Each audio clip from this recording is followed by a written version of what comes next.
Bonjour mesdames et messieurs, c'est votre émission Cri d'alarme. Cri d'alarme, aujourd'hui on ne sera pas seul sur ce plateau, je serai accompagné d'un invité d'honneur qui répond au nom de Monsieur Météo Tatayaba, un écologiste et puis président d'un ONG qui s'appelle Wild Finda. Bonjour monsieur. Bonjour monsieur. Comment vous allez? Dans le sujet, la célébrité de la ville de Kinshasa. Je fais quelques tours dans le coin et recoins de la ville de Kinshasa. J'ai trouvé qu'il y a des endroits où on ne peut pas passer sans se dire est-ce qu'on se trouve dans la ville province de Kinshasa ou pas.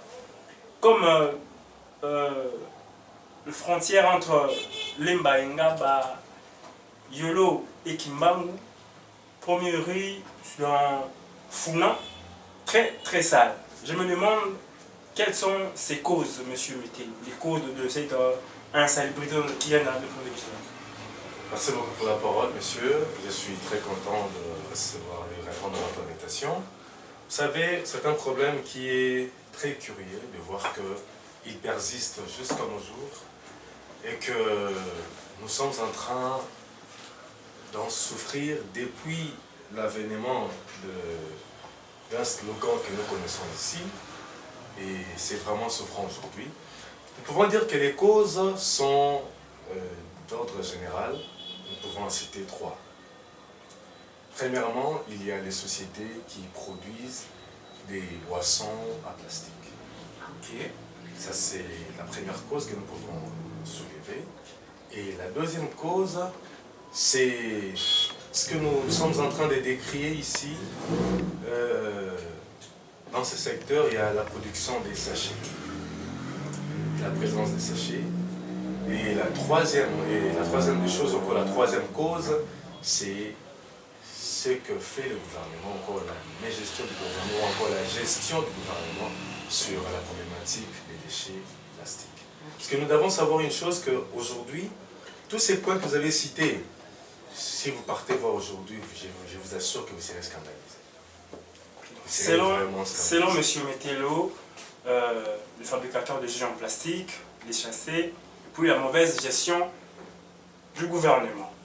En parlant de jus en plastique, aujourd'hui, sans ces fabricateurs de jus en plastique, on risque de ne plus prendre du sucré, parce que le sucré fabriqué par le brassicole sont un peu coûteux. Je ne sais pas. Là, quand vous parlez de jus en plastique, donc on doit arrêter d'en prendre.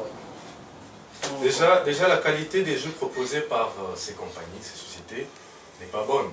Vous imaginez, il y a une anecdote que je peux vous partager. Il y a un des responsables de ces sociétés qui voit l'un de ses travailleurs donner ses jus à l'un de ses enfants. Vous savez ce qu'il a fait? Il a chassé immédiatement le travailleur. Okay. Pourtant, c'est le même produit qui est mis à la disposition des Congolais. C'est-à-dire que l'on préfère que les Congolais en boivent, que les Quinois en prennent, et qu'eux-mêmes n'en prennent pas. Donc nous avons là déjà un problème de qualité. Deuxièmement, vous dites que les compagnies brassicoles, à savoir tout ce que nous connaissons, ne mettent pas leurs produits à un prix réduit ou à un bas prix, à un prix raisonnable, pour que toutes les couches de la population congolaise ou quinoise en aient l'opportunité.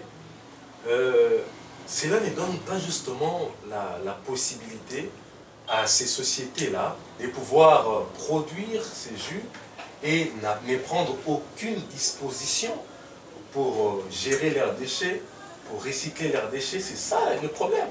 C'est là qu'est né des problèmes. Et vous constaterez que ces sociétés-là sont soutenues par certaines autorités du pays, par plusieurs organismes, par des entités politiques, par des autorités politiques, par des membres du gouvernement. Ils sont soutenus, et je vous assure qu'ils sont même rassurés, de par la sécurité, de par la main-d'œuvre. Ils sont vraiment stables ici. C'est ça le grand problème.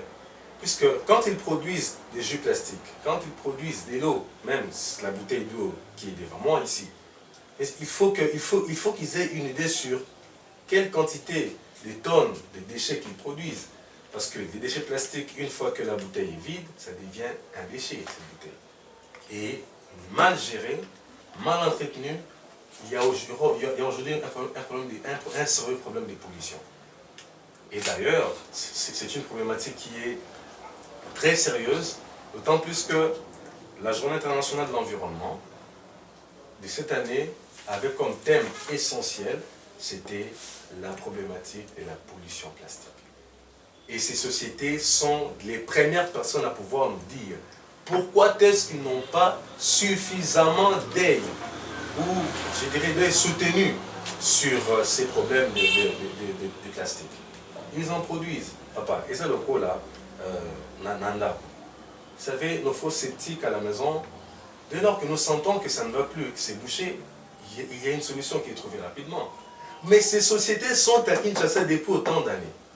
Il y a les problèmes de l'insalubrité qui bat le plein dans la ville de Kinshasa depuis autant d'années. Ils ne prennent aucune disposition afin de résoudre ces problèmes-là. Donc selon vous, ils doivent trouver une disposition. Normalement, ils doivent intervenir. Ils doivent participer à la remédiation de ces problèmes. Nous devons y remédier ensemble avec eux. Il ne suffit pas tout simplement de crier tout haut, voilà, les quinois sont sales, les quinois ne veulent pas jeter ceci, les quinois va salinini. Oui, c'est vrai, c'est une question de conscience. Mais d'abord, ces sociétés-là doivent se sentir concernées. Car ce sont eux qui sont à la base de ces productions-là. Selon vous, qu'est-ce qu'ils doivent faire pour que ça ne puisse pas, peut-être amener à... Je vous ai dit ici, Ouais. qu'il y a d'abord un problème de suivi. Okay. Est-ce que l'on suit exactement quelle quantité que nous produisons? Est-ce qu'ils savent exactement que nous produisons autant de tonnes de bouteilles plastiques? Je ne parle pas de tonnes de jus en bouteille ou d'eau, non. Je parle des bouteilles vides plastiques. Combien de tonnes? Et maintenant, lorsqu'ils sont en mesure de pouvoir quantifier en tonnes les bouteilles en plastique, c'est-à-dire qu'ils estiment déjà que durant une semaine, nous aurons autant de bouteilles dans la rue. Et donc, nous devons y remédier. Que faut-il faire? Alors, allons-y, allons sur le terrain, trouvons un moyen, un mécanisme de placer des bacs à poubelle. Parce que c'est ça le problème.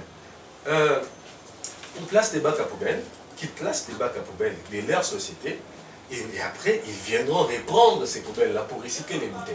S'ils n'ont pas la technique ou les mécanismes de recyclage des bouteilles, alors là, ils vont trouver un moyen pour les détruire. Soit par brûlir, soit par... qu'ils puissent faire toutes sortes de pratiques afin d'éliminer ces déchets. C'est maintenant les mâles congolais, je vous assure. On peut accuser les Congolais d'être sales, d'être tout ce que nous pouvons l'accuser, mais ces problèmes de déchets n'est pas d'abord les mâles congolais. Ok, M. Nathan Metelo n'est pas contre la fabrication ou l'usage de... Mais dire que je ne suis pas contre, s'il vous plaît, monsieur, c'est que la qualité, je vous ai parlé de la qualité ici. Okay. La qualité pose problème. Et donc, de par leur qualité, automatiquement, je me réserve pour dire que j'apprécierai ces produits ou pas. Donc, on ne doit pas en prendre et... Je ne dis pas que nous ne puissions pas en prendre. C'est une sonnette d'alarme. Ce que nous devons faire, c'est qu'ils puissent améliorer la qualité du produit. Okay. Donc, plus ils seront en train de nous produire des jus, des bouteilles, des jus de mauvaise qualité comme ça, en tout cas, je ne vais pas accorder de la place à ces sociétés-là, même s'il faut les fustiger à la télé, je vais les faire. Okay. Monsieur Metelo, vous avez aussi énuméré l'usage de sachets. Mais le haut, il y en a qui, pour acheter du pain, pour aller au marché, au Wenzé, comme on part souvent au Wenzé, il faut avoir des chassés. Maintenant, quand on ne doit pas peut-être utiliser des chassés, comment on va faire pour avoir le pain ou maman qui est une je vais revenir sur un document produit par le ministère de l'Environnement, la ministre d'État, son Excellence Bazaïba. Vous savez, les déchets plastiques, la problématique première, le premier point là, il y a eu beaucoup de questions autour de ça. Je suis allé au jardin botanique de Kisantu plusieurs fois pour l'expertise de terrain.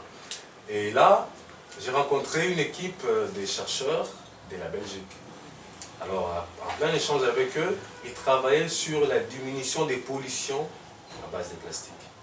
Qu'est-ce qu'ils m'ont proposé? D'ailleurs, ils m'ont offert à l'époque une gourde en métal.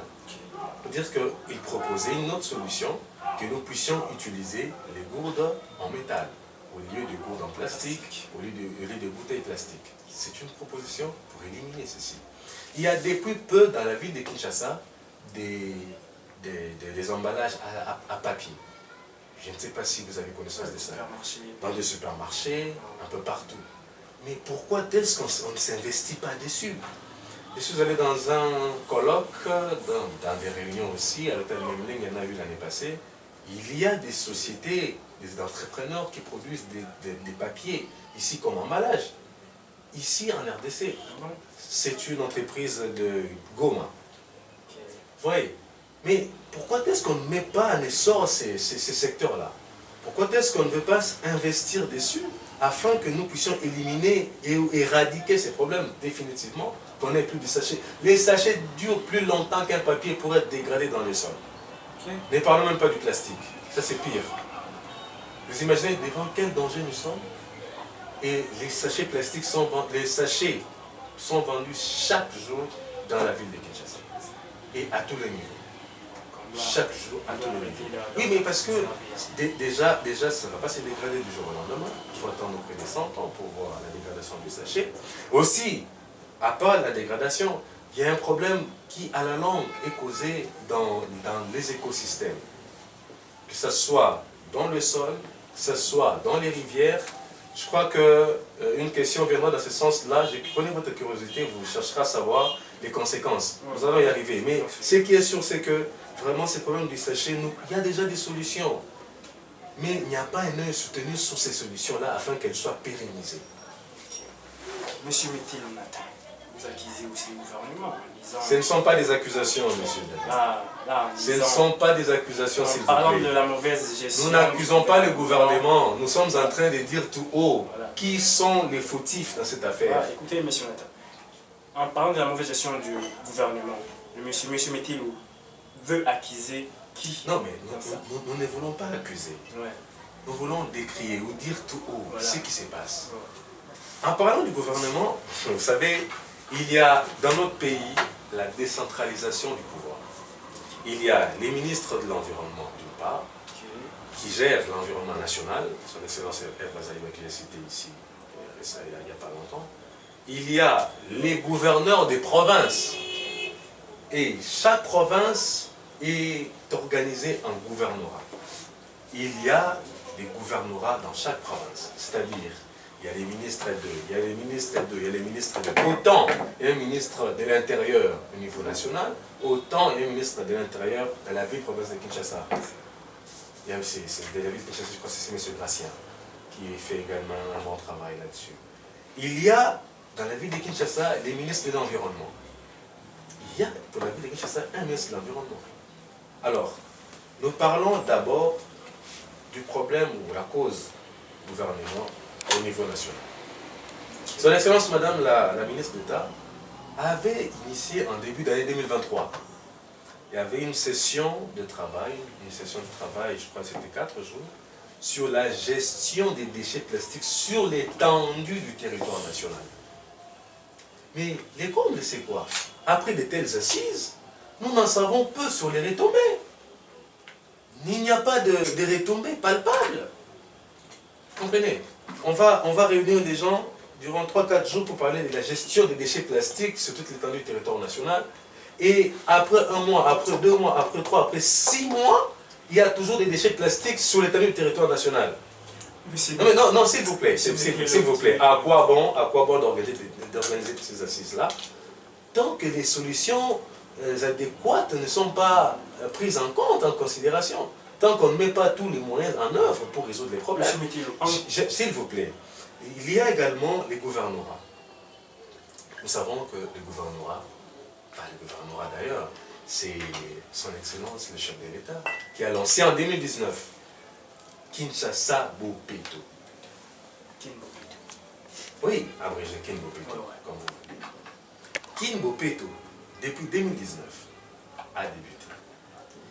Les gouverneurs, avec le chef de l'État, le gouverneur était comme celui qui devait relayer les messages de Kinbopeto. Mais aujourd'hui, au moment où nous parlons, quel est le bilan de Kinbopeto? Aujourd'hui où nous parlons, qu'est-ce qui est devenu Kinbopeto? Les bourgmestres étaient tous réunis, les bourgmestres étaient tous invités, afin de pallier à ces problèmes-là, afin d'être, je dirais, investis en termes de capacité, afin d'avoir connaissance de ces problèmes. Mais aujourd'hui, dans toutes les communes, il y a ces problèmes d'insalubrité. Aujourd'hui, partout dans la ville de Kinshasa, il y a des déchets plastiques. Vous avez cité en passant ces coins-là, mais je vous assure, ce sont des rivières. Il y a la rivière qui sépare Ngaba de la commune de Lema.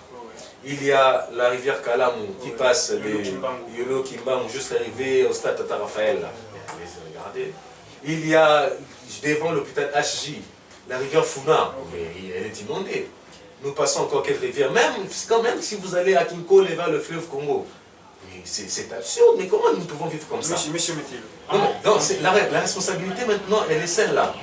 Soit il n'y a pas de sérieux dans la gestion de ces déchets-là, de ces problèmes-là, soit on veut initier des projets simplement pour sortir de l'argent. Et il y a aujourd'hui dans la ville de Kinshasa des ONG, des organisations qui travaillent dans les balayages. Vous savez, ils balayent chaque jour, le matin, le soir, la nuit même. Monsieur Métilo, en quoi les ministères de l'Environnement est-il responsable de l'insalubrité dans la ville de Kinshasa? En quoi sont-ils responsables?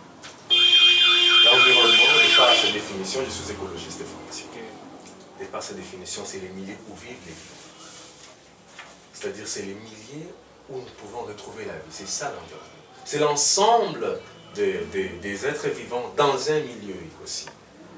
Alors, le ministère de l'Environnement est responsable de tout lieu où nous pouvons trouver la vie.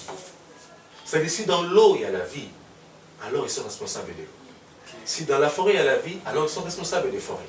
Si dans la terre il y a la vie, alors ils sont responsables de la terre. Si dans l'air il y a la vie, alors ils sont responsables de l'air. Et sur la terre, il y a un sérieux problème de gestion des déchets. C'est là la responsabilité. Le 5 juin, la ministre, comme je vous ai dit, avait publié une note. Il n'y avait pas eu d'activité. La Journée internationale de l'environnement, initiée depuis 1972. Ça fait 51 ans aujourd'hui. Il n'y a pas eu d'activité. Alors, elle avait publié une note, je peux vous la montrer ici. Qu'est-ce qu'elle dit à l'intérieur? Que le 2 juin, il y a eu signature d'un accord à Paris. La RDC a signé l'accord également, qui dit qu'il y a interdiction, je pèse bien mes mots, interdiction des productions de déchets plastiques biodégradables ou non biodégradables. C'est-à-dire quoi? Que ces productions plastiques à Kinshasa devraient cesser, ou devaient avoir des injonctions, ou devaient déjà recevoir des notes d'explication, mais comment vous continuez? Elle devait déjà être interdite. Comprenez? Là c'est la première étape. La deuxième étape, la même note dit quoi? Dit que les déchets plastiques doivent être recyclés. Qui va recycler? Il y a une société ici à Kinshasa, Kintoko. Vous connaissez? Oui, je connais Kintoko. Vous connaissez Kintoko? Qu'est-ce que fait Kintoko? Kintoko recycle les bouteilles. Elle recycle les bouteilles. Ah bon? Ouais. Okay. Ils vont acheter pour recycler. Puis... Ils vont acheter des bouteilles pour les recycler. C'est ce qu'ils font. C'est ça qu'ils font. Dans la ville de Kinshasa, ils achètent où? Par-ci, par-là, il y a des gens qui les rapportent. Par-ci, par-là, alors qu'il y a des cycles plastiques partout.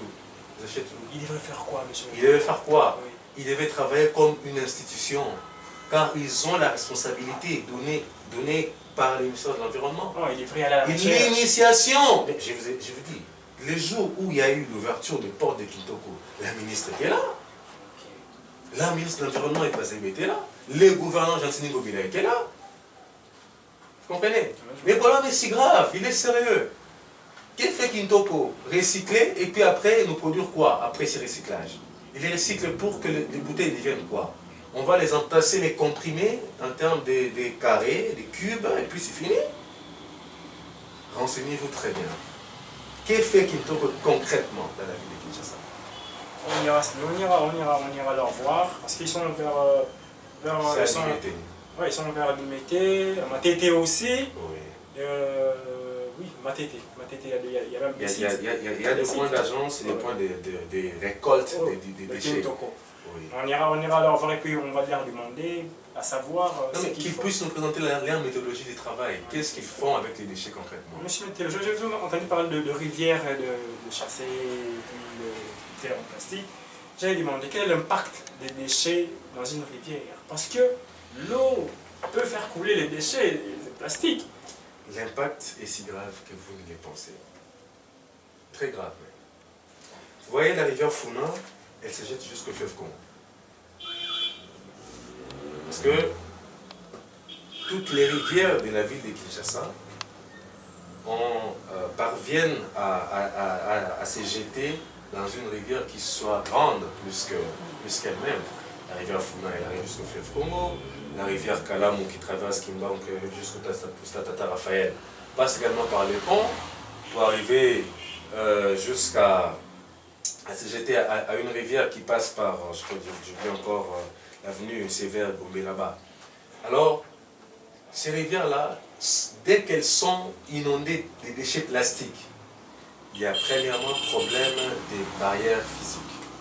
C'est-à-dire que l'eau ne coule plus à cause de l'abondance des déchets plastiques dans la rivière. L'eau ne coule plus. Au lieu de couler, l'eau va stagner. Alors qu'en coulant, l'eau emporte avec elle de la nourriture pour les poissons même, et puis il y a cette navigation qui est facile.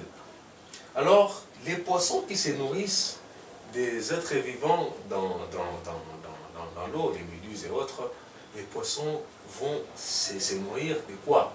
De bouteilles. Parce que quand il n'y a pas de circulation de l'eau, les poissons se nourriront de quoi? Et nous allons connaître dans ces pays une pénurie de poissons dans nos rivières. Les poissons vont mourir. Il y a eu pollution l'année passée, la pollution des rivières Kwilu et rivière Kassai. Jusqu'à aujourd'hui, il n'y a pas eu un projet initié, monsieur David. Vous comprenez? Donc c'est ça maintenant le problème, c'est que le gouvernement a des sérieuses responsabilités. Je vous assure, des sérieuses responsabilités. Nos cours d'eau risqueront de tomber dans des problèmes, dans la pollution. Car déjà, la pollution plastique, elle est là. Et nos rivières seront polluées. Quand les rivières sont polluées, tout ce qu'il y a comme régé dans d'autres grandes rivières, que c'est la rivière Ntsélé. Quand la rivière Ntsélé est polluée, la rivière Ntsélé tire sa source depuis Madimba, dans le Congo central. Elle passe par Kinshasa et puis se jette dans le fleuve Congo, au niveau du Poul Malébou. Et là, lorsque la rivière Ntsélé est remplie d'immondices, ça tombe dans le fleuve. Et le fleuve Congo, la rivière Ndjili également, on n'a pas parlé de la rivière Ndjili, elle est également remplie de déchets. Or, la régie des eaux tire ses eaux d'où? Et la rivière Ndjili, cette pollution, elle va arriver jusqu'à chez qui?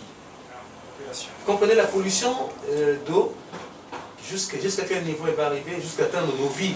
C'est-à-dire que quand les rivières sont polluées, il n'y a pas que les poissons qui sont visés. Il y a même l'homme, nous les humains, nous sommes également visés. Les rivières seront bouchées. Les humains, nous qui tirons nos eaux, et là, nous aurons quoi comme eau? Monsieur Métier, ici c'est moi les journalistes, vous invitez. Je vous repose la question pour savoir quel est le bilan des Kin Mbopeto selon vous, monsieur Métier? Non mais ne me posez pas de question s'il vous plaît. Est-ce que le bilan est négatif? Négatif. Oui mais il est négatif. Vous voyez les bilans positifs quelque part? Si vous il ne suffit pas. Si vous passez vers YOLO. Et voilà, c'est ça. C'est ça Kin Mbopeto. YOLO médical. C'est ça pour vous Kin Mbopeto. Vous verrez le moment. C'est ça pour vous Kin Mbopeto. Balayer chaque jour et puis les mettre où ces déchets-là. C'est ça pour vous Kin Mbopeto. Donc c'est. Marcher sur limité et voir des enclos, voilà, on va planter quelques arbres, c'est ça pour vous Kin Mbopeto. Donc c'est. Non mais les bilans n'est pas positif, car on parle de plastique jusqu'à nos jours. Mais la ministre a parlé de ça dans sa note pour dire que les problèmes des déchets plastiques seraient la responsabilité des uns des autres. Pourquoi?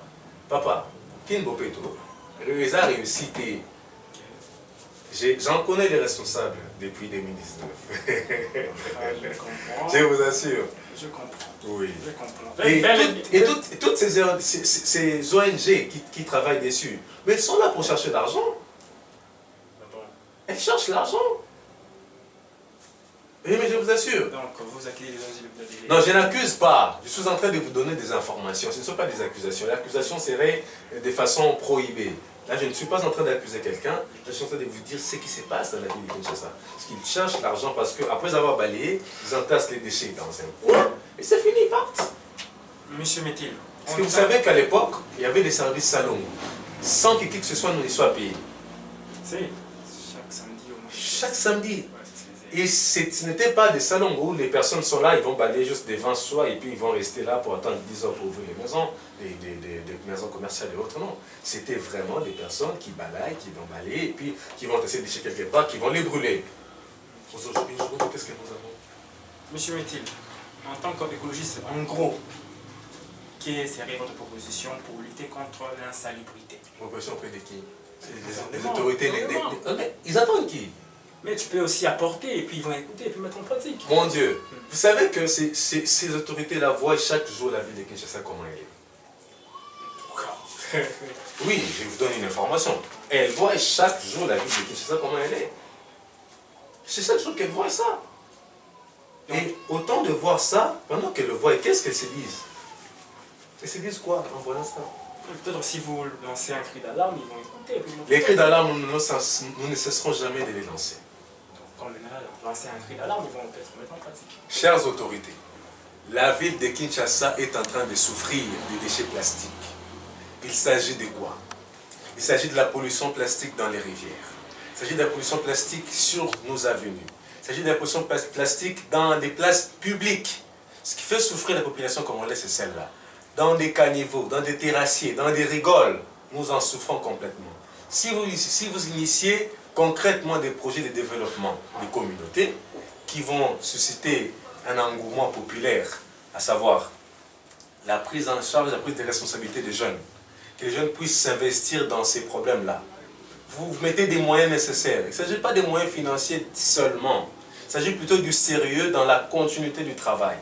Kinbo Peto est venu dépenser de l'argent de l'État, mais n'arrive pas à résoudre les problèmes de l'État. Alors, je demanderai aux autorités de s'investir eux-mêmes. La proposition, elle est celle-là. Ils sont sur le terrain pour initier des projets qui feront en sorte que les développements soient effectifs, papa. Parce que ces déchets passés sur le ticket en caboué, on ne va plus circuler dans les rues. Oui. Monsieur Métel, votre cri d'alarme, j'espère qu'elle va toucher le gouvernement entier. Et il y a aussi un petit souci. Ça, c'était pas dans mon programme, mais on doit en parler aujourd'hui. Il y a l'insécurité qui règne dans la ville province de Kinshasa. Donc je ne sais pas si tu es au courant de ça d'ailleurs. Vous savez, ça fait très mal. Ça fait très mal quand nous voyons chaque jour sur les réseaux sociaux, chaque jour quand nous remarquons cela. Il ne se passe pas un jour sans que nous ayons des photos, soit dans des forums, soit en privé. Voilà, avis de recherche, ça fait très mal. Ça fait vraiment mal.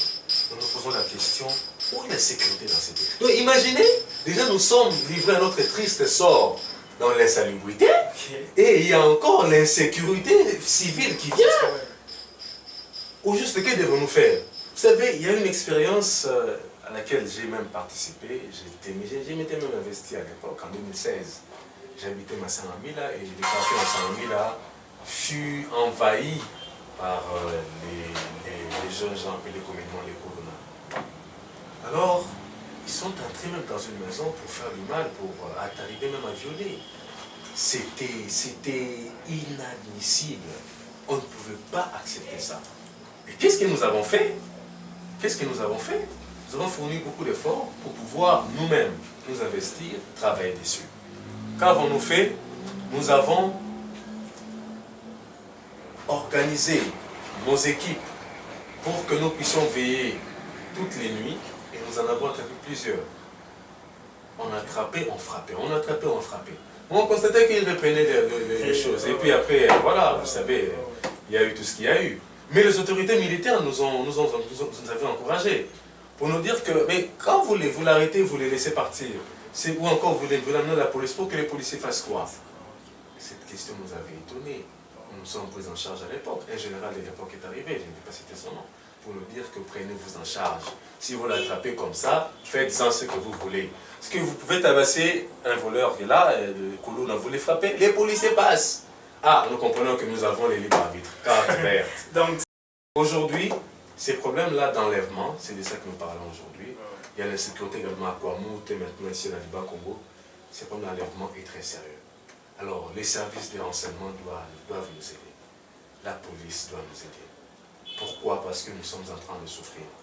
Aujourd'hui, réalisez un peu récemment la scène qu'il y a eu, la cité jusqu'à Massanambila, l'enlèvement des enfants. Vous savez, quand je regarde cette histoire-là, quand je m'imagine, parce que je n'y étais pas, mais avec beaucoup de témoins qui étaient là, je me dis, mais où est-ce que nous partons? Et ces gens qui étaient appréhendés ou arrêtés, où sont-ils maintenant? Ces enfants sont traumatisés aujourd'hui. Je ne sais pas si le traumatisme pourra cesser. Est-ce qu'il y a une main noire derrière tout ça? Tout celui qui touche les armes dans une contre quelconque, dans le monde entier, doit avoir des règles qui dépassent son autorité. C'est-à-dire quoi? Tout ce qu'ils font, ils savent qu'ils sont en danger. Qui leur a fourni des armes? Non mais tu vois quelqu'un qui leur fournit des armes. Qui leur fournit ces produits-là, ces produits pour toxiquer les gens, pour pomper et tout ça? Qui leur fournit tout ça? Parce qu'ils devraient avoir peur. Mais ça c'est bon aussi. Ils devraient avoir peur. Non, mais allez acheter si on va vous l'accorder. Ils devraient avoir peur de dire que mais comment on peut initier telle chose? Des gens qui ont une telle assurance, c'est-à-dire qu'ils se sentent soutenus quelque part. Je ne dirais pas que ce sont des autorités qui initient les programmes, mais ça doit nous faire réfléchir. Comment les gens peuvent vivre de tels niveaux d'insécurité dans la capitale et les autorités ne disent rien. Jusqu'à présent, il n'y a pas d'initiative, que ce soit de la part du gouvernement ou encore de la part du gouvernement central. Je ne sais pas si vous avez appris des initiatives quelconques initiées. Jusque-là, rien. Il y a un communiqué quelconque qui est apparu pour dire que voilà, il n'y aura pas... À part le ministre du Transport qui a... Non, ne parlons pas des véhicules teintés. Les véhicules, ils sont déjà jaunes aujourd'hui. Aujourd'hui, les véhicules sont déjà jaunes. Et mais ces enlèvements, les enlèvements, on ne les voit pas dans les véhicules personnels. Ce sont des véhicules jaunes, des taxis. Ce sont des taxis jaunes qui enlèvent aujourd'hui. Et quand on dit qu'il y a un enlèvement dans des D5C des couleurs, il y a un jour où je l'ai sous. Alors, donc maintenant, qui sont complices, ces gens-là? C'est ça le problème, qui sont complices de ces gens? Monsieur Métilo, en tant que patriote. C'est peu plaisir. En tant que patriote, monsieur Métilo, un message à la population pour la sécurité. Vous savez, quand vous avez des petits frères, des petites soeurs, des sœurs et frères, ça fait très mal. Ça fait très mal de voir ça. Chers Guinois, chers Congolais. Vous savez, ces problèmes d'insécurité est en train de faire très mal. Ce que nous vous demandons, c'est de dénoncer quiconque est dans cette pratique. Soko yebi mutumo kwa sala kayango, dénoncez maman, papa. Dénoncez Koti kaye qui mette dénoncez. Et aussi, quand vous êtes menacé par quelqu'un, criez jusqu'à ce que vous en soyez épuisé. Faites de tout votre mieux pour que vous soyez libérés de ces lieux-là. Ne faites pas confiance aveugle à je ne sais qui, non, parce qu'il est telle autorité, parce qu'il est ceci, non. Quand vous voyez un policier, criez, allez vers les policiers. Si les policiers complices, alors lui aussi sera démasqué. Je dirais que nous fassons aussi confiance aux autorités compétentes, c'est-à-dire à la police, à l'armée, ainsi qu'aux autorités de services de renseignement, et leur donner du travail, leur donner du fil à retordre, afin qu'ils fassent très bien leur travail. Voilà, c'est ce que je peux dire. Ouais, ce cri d'alarme va aussi aller toucher, et puis ça peut aussi apporter des solutions. Nous sommes presque arrivés à la fin, mais j'aimerais savoir, monsieur Métilo, président de Wild Finda, c'est ça? Wild Finda. Quel veut dire Wild Finda? Wild Finda, ça veut dire forêt sauvage. Forêt sauvage. Oui. C'est une idéologie. Dans quoi vous travaillez? Nous travaillons dans le secteur de l'environnement. Vous savez, notre pays a besoin de personnes qui veulent travailler pour le pays dans le souci du développement. Et tous les secteurs actuellement, vous savez, quand vous regardez même la ville de Kinshasa, même le pays, on a mal. Je vous assure qu'on a mal. Donc, nous avons constaté que plusieurs secteurs sont en train d'autres en train de mourir, d'autres sont très malades, d'autres en train d'essayer de faire quelques efforts. Il faut faire quelques efforts. Le secteur de l'environnement est aujourd'hui le secteur clé du monde. Il ne se passe pas un domaine où l'on parle de l'écologie. Il ne se passe pas un domaine sans que nous parlions de la préservation de ceci, la préservation des écosystèmes. Il ne se passe pas un domaine. Alors nous devons, nous, les ONG, travailler dans ce secteur-là pour améliorer les choses. Voilà pourquoi Wild Finda est là, afin de pouvoir sensibiliser sur c'est qu'a comme richesse écologique la RDC. Vous savez, la RDC a des animaux endémiques qu'on ne retrouve qu'en RDC. Et aujourd'hui, d'ailleurs, je vais vous donner une information. Vous connaissez les rhinocéros? Oui. La RDC avait une espèce clé du rhinocéros blanc, qui est wild rhinocéros. Et aujourd'hui, en RDC, il n'y en a plus. Exterminé, pourquoi? Parce que les braconnages continuent d'être en prolifération. Et il fallait qu'une société vienne pour les ramener ici en RDC, qui viennent de l'Afrique du Sud. Ça fait très mal. Ça fait très mal. Le parc de Garamba, qui regorgeait plus de rhinos, aujourd'hui, il est pas. J'espère que même à la prochaine, on peut encore vous inviter pour venir parler sur d'autres détails. En tout cas, nous allons... Où est-ce qu'on peut trouver White Finda, le numéro de téléphone, c'est le mien d'ailleurs, le plus 243 98 81 98 38 003. Plus 243 81 98 38 003.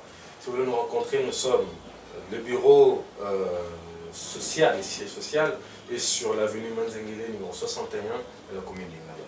C'est là que nous sommes. Cas contraire, nous pouvons proposer notre rendez-vous en ville, là au bureau. Là, ce sera pour des échanges un peu plus pratiques. Merci, monsieur Métil. On attend un mot de fin pour vous, pour aujourd'hui. Je préfère que les seniors puissent nous aider afin que cette chaîne qui m'a reçu ici aujourd'hui puisse avancer, évoluer, puisse avoir encore plus d'espace au sein du média congolais et que vous aussi vous puissiez encore évoluer. Merci. Je remercie toute l'équipe qui m'a reçu pour mon accueil, merci beaucoup, et que nous puissions parler des problèmes qui touchent la vie quotidienne des Congolais. Il y a plusieurs sujets. Transport de mobilité. Il y a beaucoup de sujets sur lesquels nous pouvons parler de beaucoup de sujets et frapper la porte dans ces institutions-là, papa. On va insister dessus pour que plusieurs choses changent. Et même aujourd'hui, il y a la musique qui est en train de remonter. Vous savez qu'à un moment donné, la musique congolaise était par terre. Et on a vu plusieurs groupes, je peux en citer, excusez-moi, parce que nous sommes en très bonne relation, et le groupe MPR, qui, moi je trouve que c'est le groupe qui a donné ces go-là pour que la musique congolaise revienne même dans des discothèques, dans des fêtes, voilà. C'était bel et bien un cri d'alarme en votre émission présentée par David Ngoy Moukalai sur la DC4 Télévision. Merci, à la prochaine.